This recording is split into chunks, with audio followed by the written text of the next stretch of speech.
So today we're going to have a brief history lesson, and I'm going to limit this to 3 minutes. I just finished reading Andrew Ross Sorkin's book, 1929, and we're going to look at the conditions in the 1920s and the conditions in the 2020s and how similar they are, and how the Republican Party has essentially not changed its agenda of only advocating for the wealthy.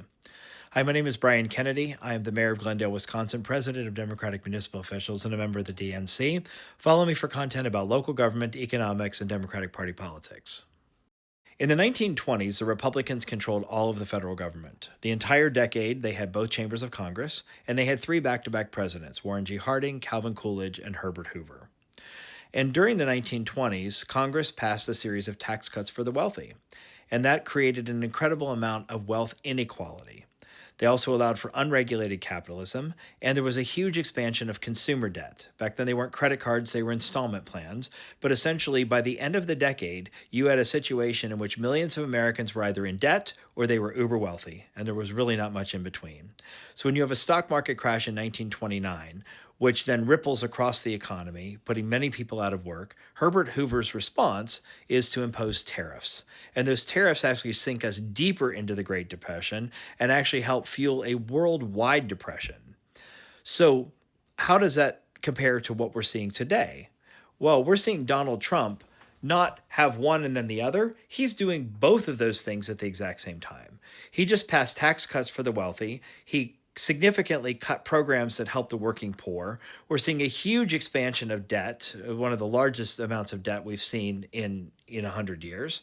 And he has tariffs in place at the exact same time. So the 1920s Republicans created wealth inequality by doing all the things that Donald Trump is doing right now to create incredible wealth inequality. And I think it's kind of ironic that Donald Trump a few weeks ago hosted a Great Gatsby gala at Mar-a-Lago. Great Gatsby is the story of the wealthy in the 1920s living under these Republican policies that allowed them to get richer and richer and richer. And Donald Trump has millionaires and billionaires to his Mar-a-Lago resort. At the same time, he's cutting off SNAP benefits to 40 million Americans, working poor, many of them children, not able to buy groceries. And so the conditions of the 1920s and the conditions of the 2020s are very similar. Does that mean we're headed for another Great Depression? No, not necessarily. History doesn't always exactly repeat itself the same way.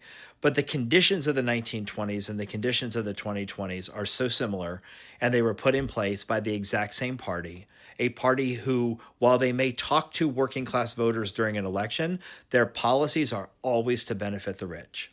Always.